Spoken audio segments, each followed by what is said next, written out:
Hi, I am Ambi Parameswaran, host of the show Be Positive on etbrandequity.com. Welcome for yet another episode of this series where we talk to high achieving young CMOs from diverse sectors, diverse industries, interestingly, from diverse cities as well.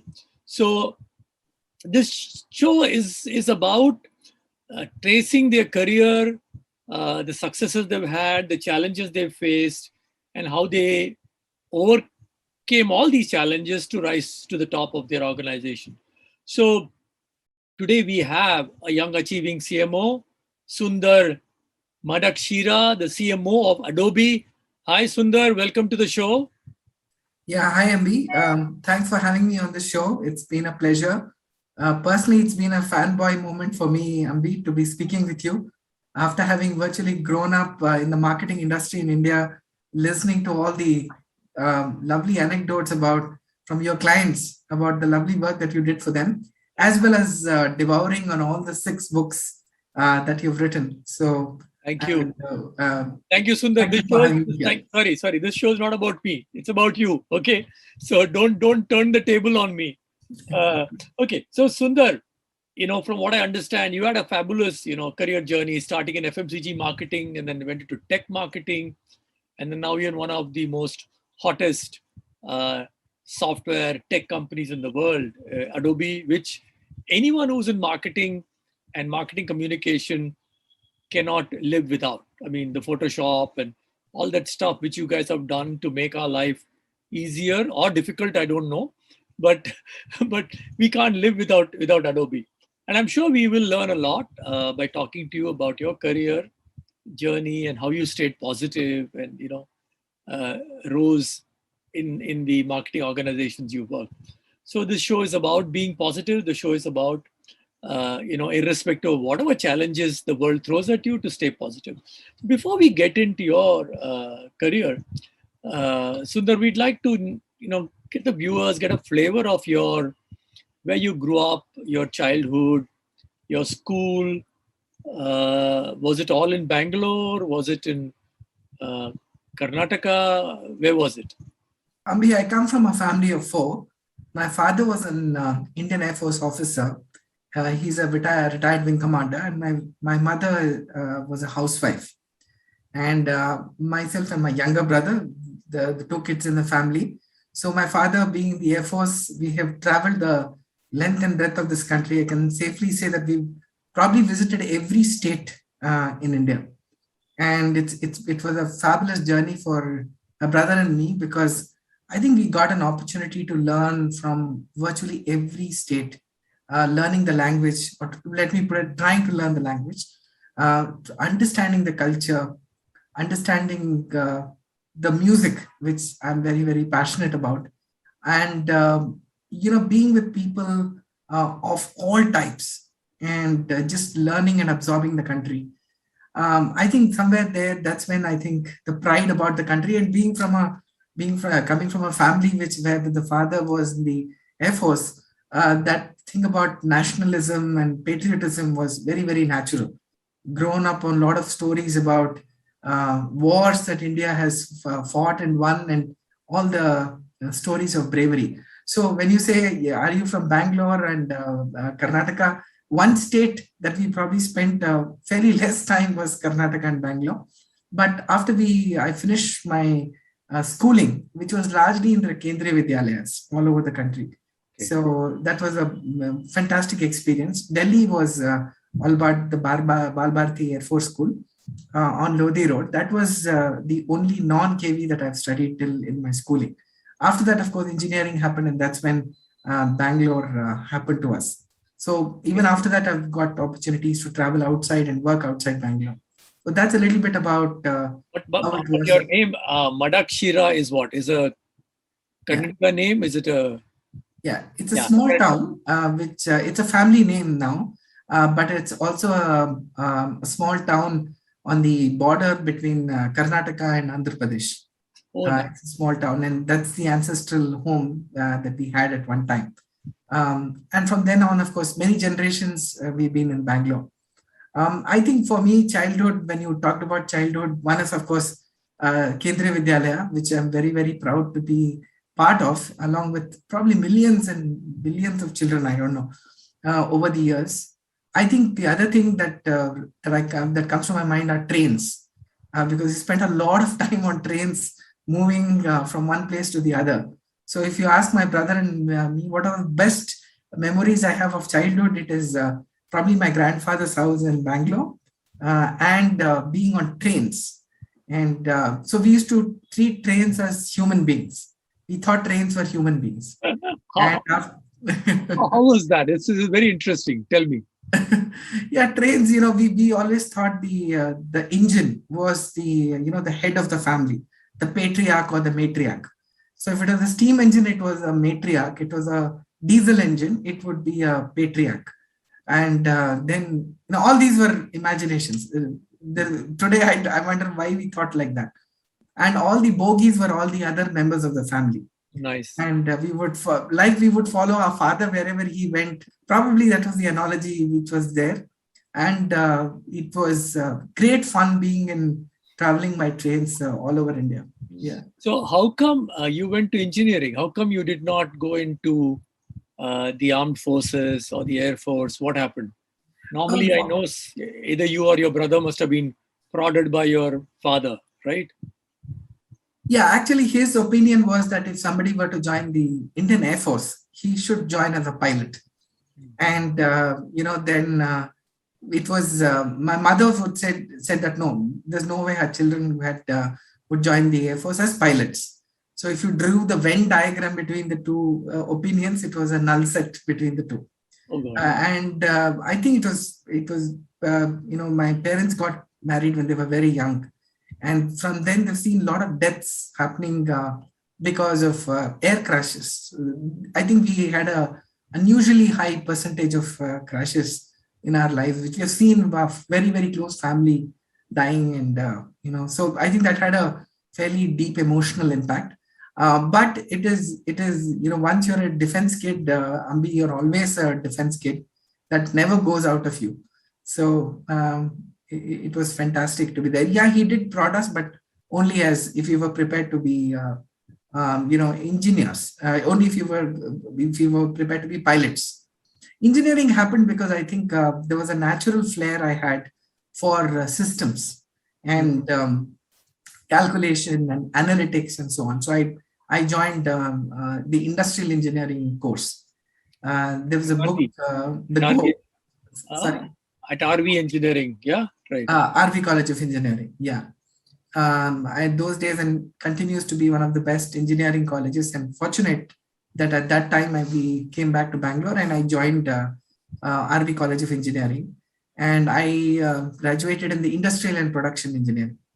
Now, to me, I think what was important is about the logic behind everything, and there's a system of analysis that the engineering course brought me. Also, I think industrial engineering focused a lot on improving the efficiency of any system. So those were some things that always stood by me.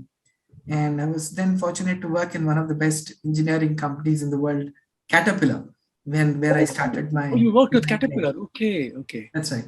Did you get to visit their headquarters? That's at Des Moines, right? In Illinois. Illinois, correct. It's in Illinois. I had an opportunity to visit almost 4 or 5 times.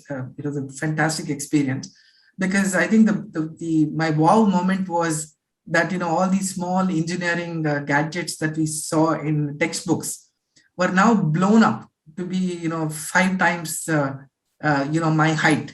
That's how big these engines were. So every part of that engine which we had drawn and almost missed, because we didn't think it was important, were now gigantic structures. So especially Caterpillar makes those huge excavators and all kinds of equipment.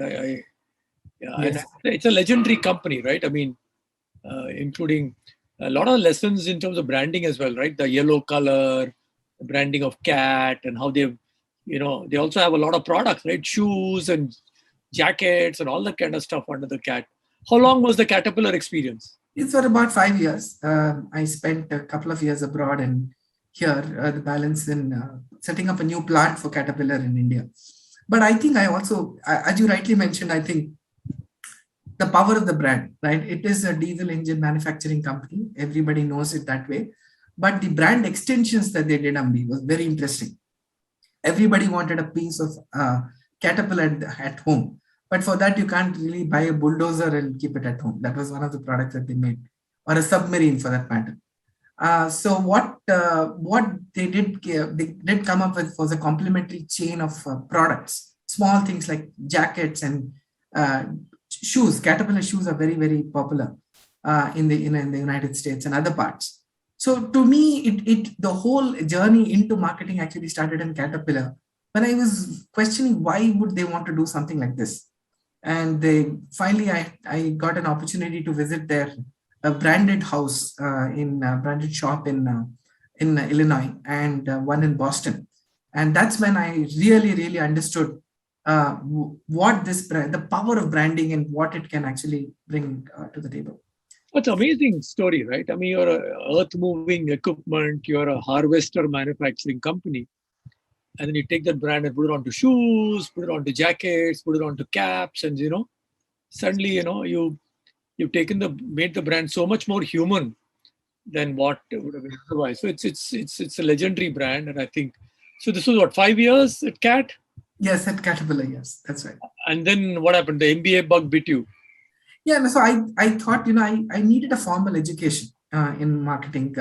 Just by learning and observation, that wouldn't really be what, will give me the complete understanding. I understood there's a lot more than just, great creatives, and there needs to be a strategy behind it. And for me to understand that, I have to do an MBA. So I joined the TAPI Management Institute in Manipal. It's popularly known as TAPMI. Yeah, it's a very good school. Yeah, I know it's a very good school. I've never had the occasion to visit that school, but yeah, I heard it's a very good school. So Right. that was 2 years in Manipal. That's right. That's right. And summer project happened in Hindustan Levers at that time, and I think I was very fortunate to have been to study along with many very talented friends of mine. I think everybody likes to believe that he belonged to the best batch ever from that institute, and I don't have a comparison really, but I can say that going there was a very enriching experience for me. Had that not happened, today in retrospect, I think I would have missed a fairly vital limb, in my journey. But knowing you, chances are from Cat you would have gone to some place good, right? It would have anyway happened to you because you were fascinated about branding and marketing, so you would have gone somewhere. So obviously TAPI played a very important role. So any memories from the institute? Any mentors you remember? Any professors you remember? Any problems you faced? Yeah, one challenge I faced when I joined was that I was significantly older than my batchmate. I was wondering, you're 5 years older than the average class, right? Absolutely, 5 years, at least 3 years, because some people did have some experience. The average experience level was about 1.5 to 2 years, I think. So from that perspective, and I was an engineer, so it was 4 years of education, then 5 years. Unlike some people who had completed 3 years of education and were there. So that was really difficult. And, I had got used to the shop floor. I loved being on the shop floor as an industrial engineer. Spent a lot of time on the shop floor. So walking the length and breadth of that, looking at these beautiful engines as well as the manufacturing process. So I lost the habit of sitting in one place. When we talk about this 10,000 step challenge, and in those days, I think it was 10,000 in the first 2 hours challenge. That's what it would have been more apt. So that was the biggest challenge, sitting in one place and absorbing what is going on in the class. Just to hold it. Sundar, just for the viewers to understand, engineering manufacturing companies, plants are huge, are so huge that they are probably 1 kilometer or 2 kilometers long.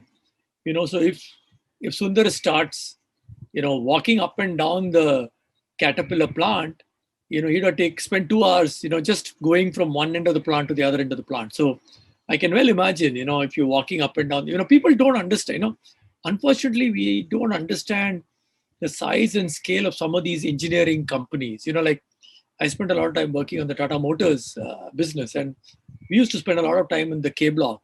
When you say K block, you think it's one block, but no, it's probably 2 kilometers long, because the dice come on one end and the car rolls out at the other end. So many things happen on the production line. So it looks like it's not one block. It's like, block is a misnomer. It's a huge plant. I can imagine, Caterpillar plant either in Bangalore, outside Bangalore, or in Illinois would have been huge. So you had to go to a business school, sit in one seat for many hours together, read boring case studies, and pass comments. How was it?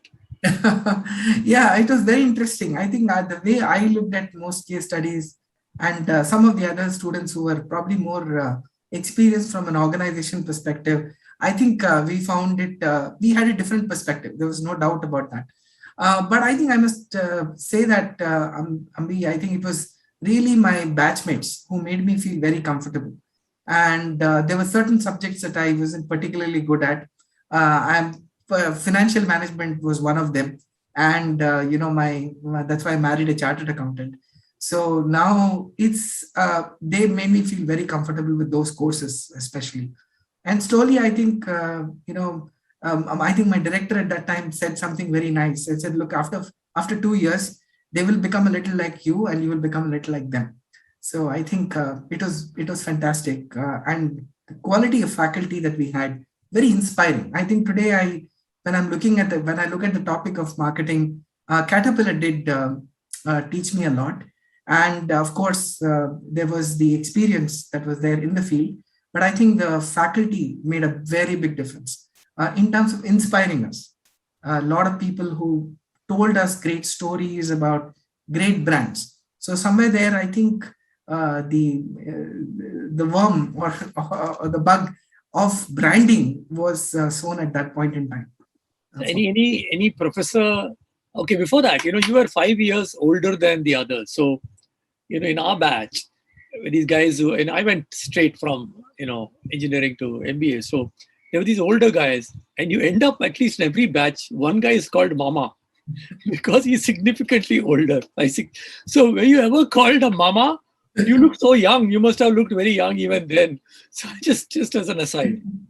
Yeah, no, there was one person who was called Dadu and one person called Nanu. I don't know, somehow I got spared. I don't know, they just probably forgot that was the case, but I was not called that. But yeah, there was that initially, at least the first 3 to 6 months, there was that gap. Not 6 months, I would say the first 3 months, there was that, there was like a distance between me and some of the others. But I think it just panned out very well after that. After that, everybody really forgot where they came from. There were new identities which were created about, for example, groups that enjoyed marketing, for instance, groups that enjoyed a particular subject, and so on. And of course, the course itself brings you closer to a very heterogeneous set of people. Something, which is again, I think, a reflection of my Kendriya Vidyalaya class, where people you could get along with different types of people because you probably lived in 20 different cities in your life, right? So makes a big difference. So tap me, then I think what? HUL happened, right? That was like a dream job. Absolutely. I did my summer project with them, and that's when I got selected to work with them later. Fantastic experience. I was the brand manager for Close Up, managed the brand, and then I worked in the beverages division of Hindustan Levers in South India. And both were fantastic experiences for me. I think when you prepared with that, it was Philip Kotler in action, in full bloom. So from when I moved from Tap Me to that place, it was a lot of frameworks, a lot of clarity on what we need to do in marketing and branding. Definitely, one floor you had 40 brands and 40 brand managers, which was, I think, a great learning experience for me. So you were groomed to fill that brand key for your brand and agonize over every word you write in the brand key, right? Yes, it was tough. Even today, when I think of the brand key, and I do it every time. In fact, I teach brand key in my classes. I say that if somebody can do that, right, then he's really understood the brand, and he's really understood how important filling up that key is. It was not easy. And my mentor once actually walked me through this. As you probably know, Shiv Kumar was my mentor during those days, and Wow. even now he continues to be guiding me a lot on my career. And he and we spent an entire day, 8 o'clock to around 6 o'clock in the evening on a Saturday, filling up the brand key for one of the brands, as a case study, really for me to understand. It was an entire day. I still remember that. Did you finally nail it by the end of the day? Yes, we did. We did. That's very good. That's very good. I've gone through client experiences, some of them pretty weird, where you spend a month, discussing the brand key. And finally I tell them, put something there, yeah. Let's get on with work. Every second meeting, brand key, arey yaar, kuch to karo. But I'm obviously Shiv is a veteran and she was a good friend. And I think Shiv must have guided you. Left to Shiv, you would have filled the brand key in probably 1 hour. Absolutely. So actually, Ambi, to be honest, I think he took the entire day with me only to teach me how it is being done. He had it clear in his mind long before, and he could have probably filled it, as you rightly said, in even 10 minutes, because he was dealing with that brand very directly also. So I think it was a great experience, talking about creatives, talking about advertising, talking about sales strategies, talking about sales promotions. And how many years did you spend in levers? It's 3 years. I spent 3 years, and then what happened? I suddenly noticed that you jumped from Unilever to the tech space, and you joined, I think, Wipro? Yes. Yeah. So Wipro, actually, I joined Wipro Corporate, not Wipro Technologies. And the real... Is that headquarters where Mr. Premji sits, no? What is that place called? Sarjapur Road. Sarjapur Road, yes. I've been to that office, I don't know how many times. Okay. I used to work on the Wipro Consumer Care. Consumer Care, right. And they have their office in the same complex, right? And I've been to that floor as well, where Mr. Premji and the others sit. Yeah. That's right. So how did that happen? How come you jumped from HUL to Wipro Corporate? Who managed to woo you or con you? Yeah, no, that's a good point. Actually, what I saw was that I'd learned a lot in levers, both from a sales perspective and marketing perspective. And now the opportunity that I'm looking for is, how do I manage a corporate brand? Which is probably something that, levers wouldn't have given me. There's no sense of a corporate brand at that time. It was HLL, and that's about it. HLL as a corporate brand would also not be on many brands like the way they're doing it now, which is Unilever. So corporate branding was very, very enticing to me, because that was an opportunity I wouldn't get within. That was probably the only branding opportunity that Unilever wouldn't provide at that time.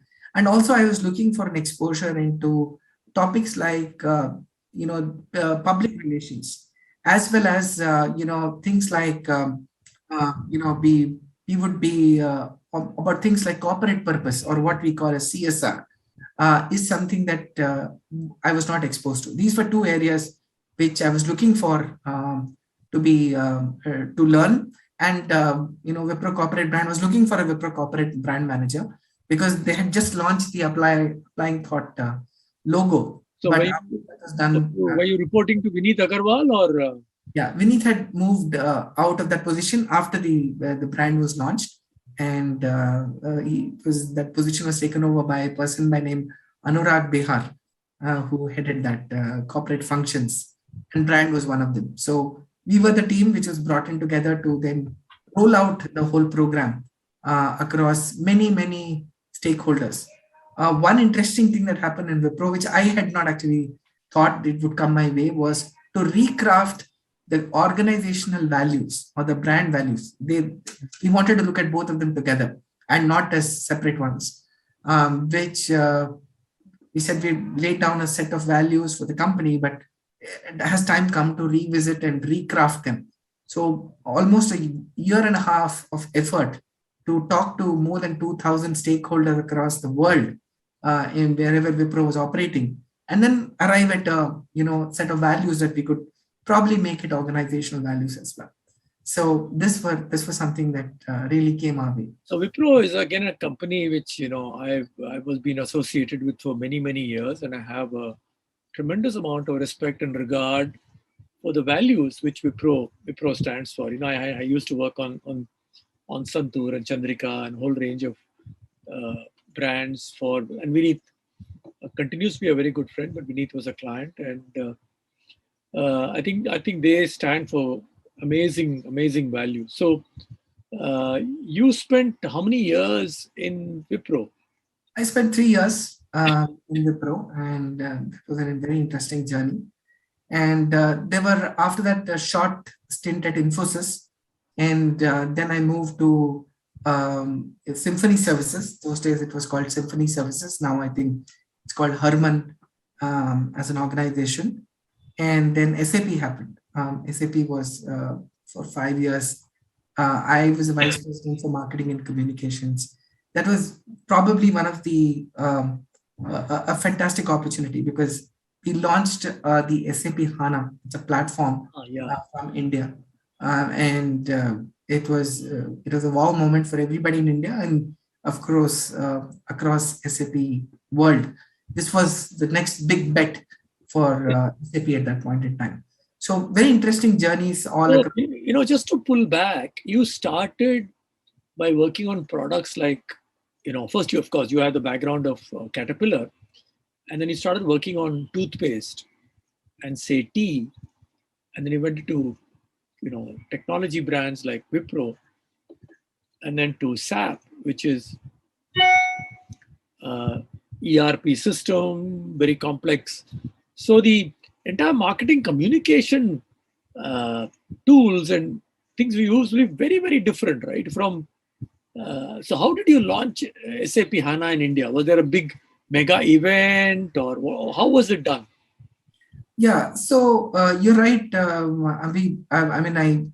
hate using cliches, but at the peril of that, I would say that the more things change, the more things remain the same. And this question has come to me many times about how it's sort of evolved. To me, I think so. Back to the question on SAP HANA and the launch. It was launched at SAP TechEd, one of the events that we do in India. It's one of the largest technology conferences, I think, in Asia today. And we had that product launch there by our CTO at that time. And simultaneously, the announcement were made all over the globe. And we had a press conference and analyst meetings and so on and so forth, which followed. But I think, and there were, of course, launches planned in other countries as well. But the start was in India. Oh, really? So HANA was launched. India was the first country in which it launched. Wow. Yes, it was. I didn't know. So I think young viewers may not even know what is SAP and what is ERP and what is HANA.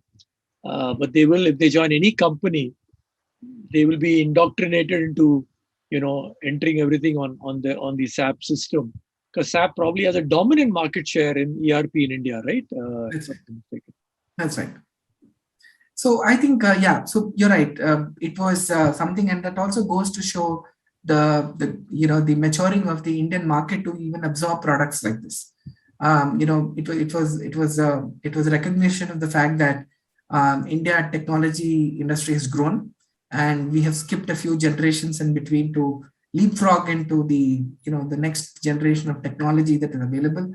And it's also maturity of the business to understand not only the current tactical challenges that they have faced, but also build a real long-term kind of a roadmap for their success. So right product in the right market. And it was not just a launch, Ambi, which was interesting.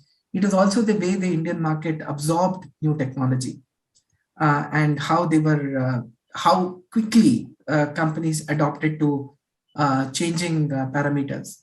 So was there any challenges you faced when you were getting ready to market it in India? Was there people saying, no, it's going to be too expensive, license cost is too high, all those kind of usual problems you have with Indian customers? What I've seen is in every industry, and you know this industry 10 times better than I do. The fact is that I think category leaders, right, always think very differently. Probably they are category leaders for that reason. And once the category leaders have understood the value proposition, it becomes relatively simpler for the other people in that industry to absorb whatever they want and whatever they've learned. And the company also, frankly, is more in that position to articulate the value proposition for that, for that particular product. So challenges, no. I think to my surprise and the surprise of a few others, what we really found was that the Indian market was more than ready for it, and they had actually anticipated that something like this would come. So the what we heard from the biggies was that, yeah, we were expecting this to happen anytime. It was almost like, what took you so long, right? So not in so many words, but you could hear that they were ready. They were ready, and it rolled. And of course, it's grown from them across the globe, and very fulfilling. So do you think, what kind of market share does SAP have in the Indian market? Is it a dominant 70% market share? Because it's between you and Oracle, right?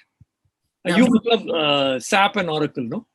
I wouldn't know that, Ambi, right now. I really don't know how it is, but clearly it was a great organization to work with, and also from a marketing perspective, I think that's where what happened was that was the beginning of the digital marketing journey. Where digital marketing as a serious channel emerged, matured, and B2B organizations started to look at it.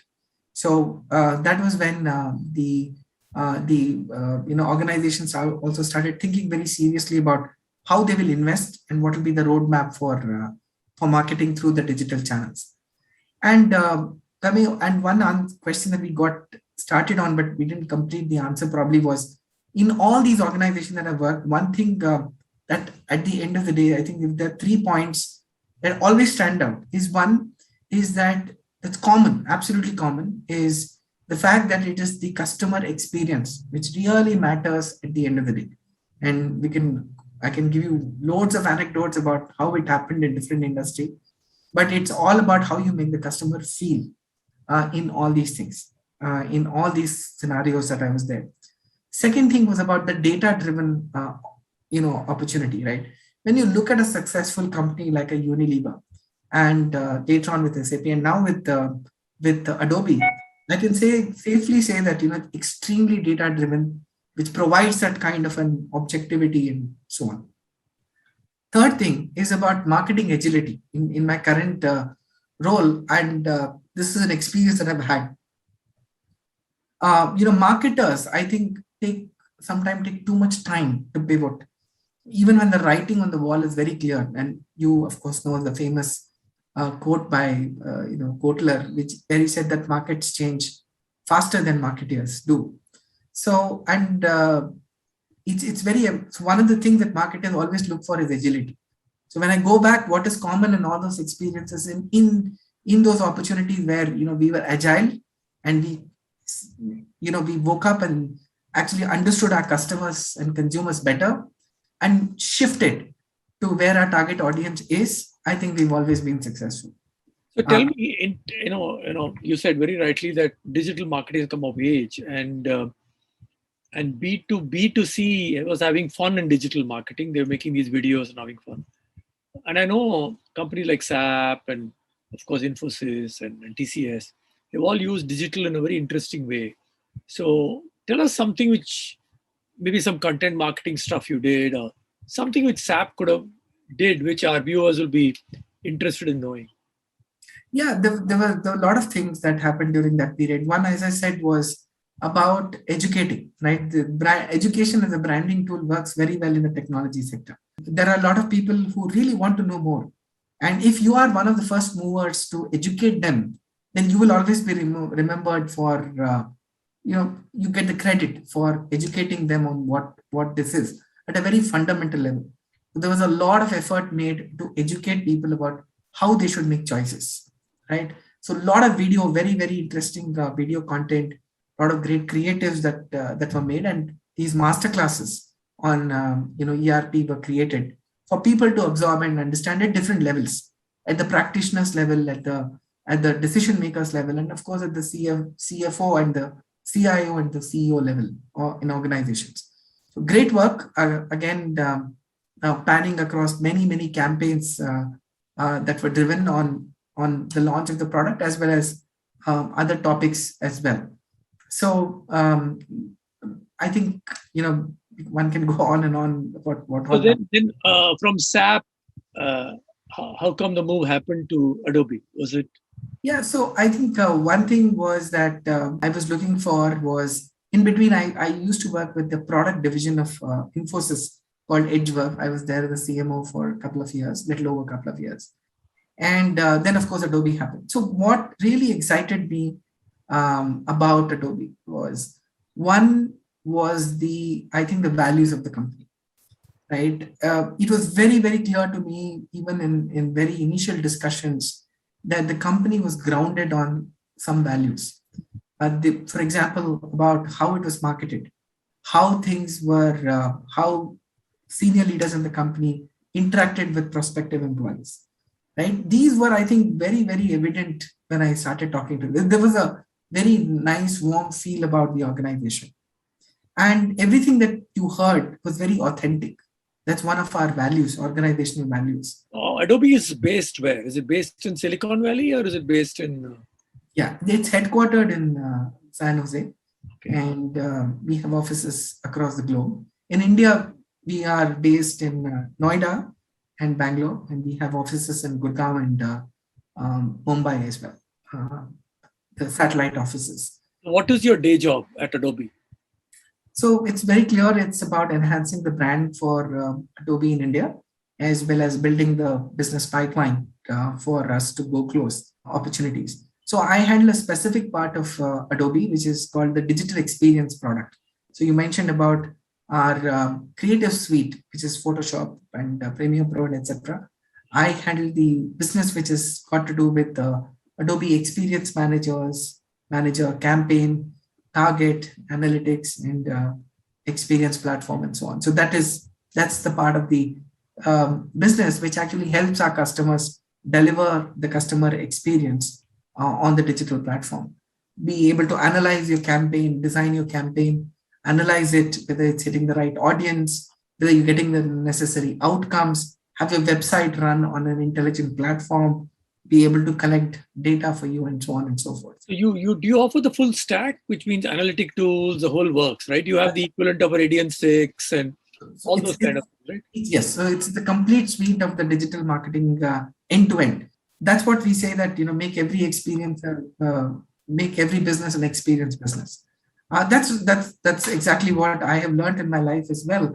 That it's all about the experience which counts, and creating those magnificent digital experiences for our customers and in turn their consumers is Adobe's mission. So there is this really hilarious video. I don't know whether it is running in India or not, about how suddenly there is an extra demand for some book, and then the Chinese factory, we need, so they start ordering more timber, etc., etc., etc.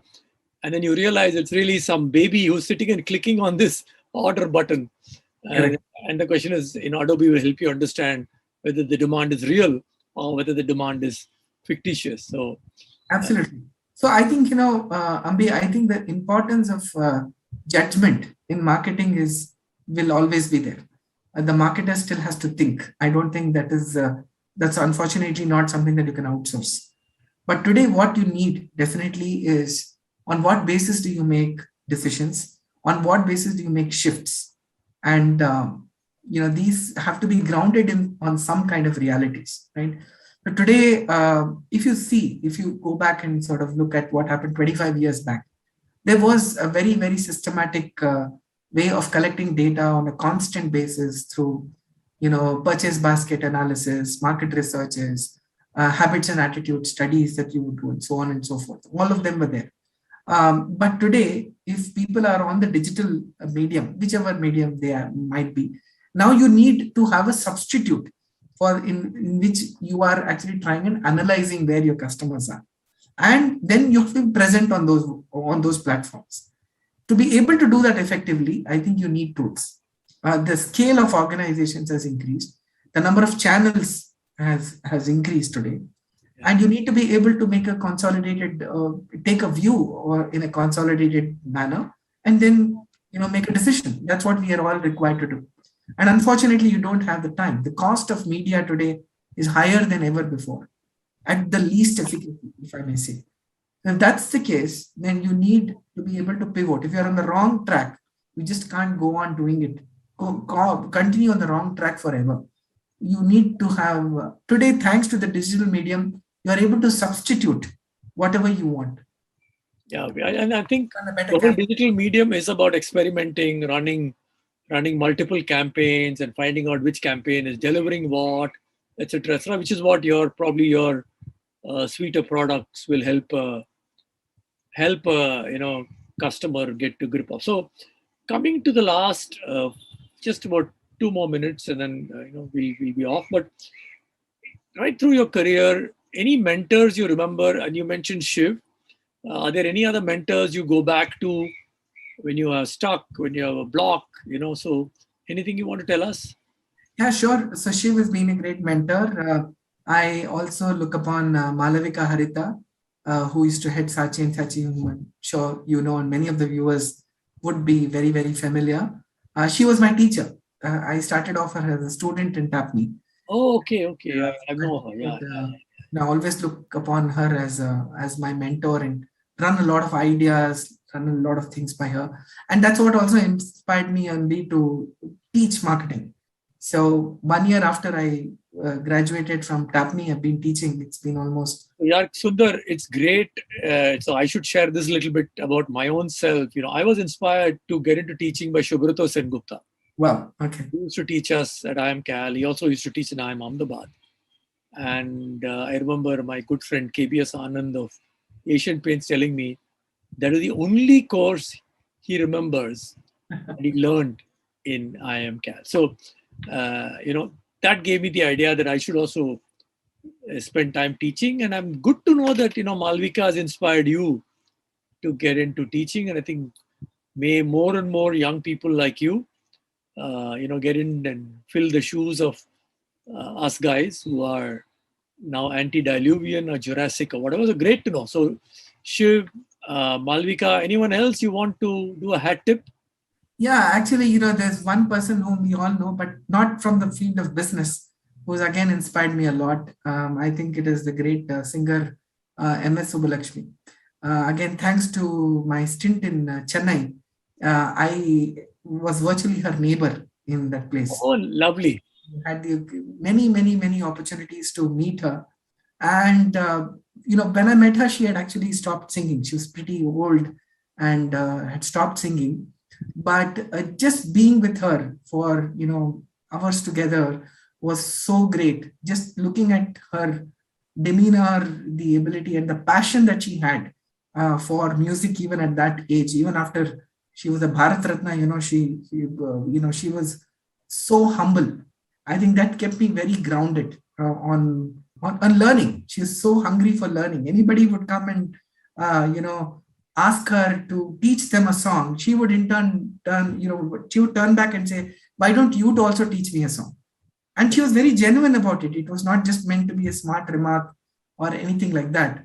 And I just have one anecdote, and I'll probably close with that, is that once I went to visit her, it was in the afternoon, and she was sitting and, she was copying something from one book to the other. So I said, what are you doing? So she said, no, these are my basic notes, which my mother had written for me.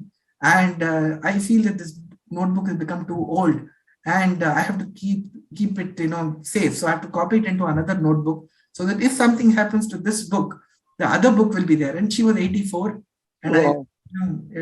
Recipient of every award that the world of music had known. And for her to be learning at that stage with such basics there, I think it was a huge learning experience. I remember that day, Ambis. So anytime I feel, I even for a moment when I feel I know it all, or I know this really well, I just remember that day and say, we got a very, very long way to go.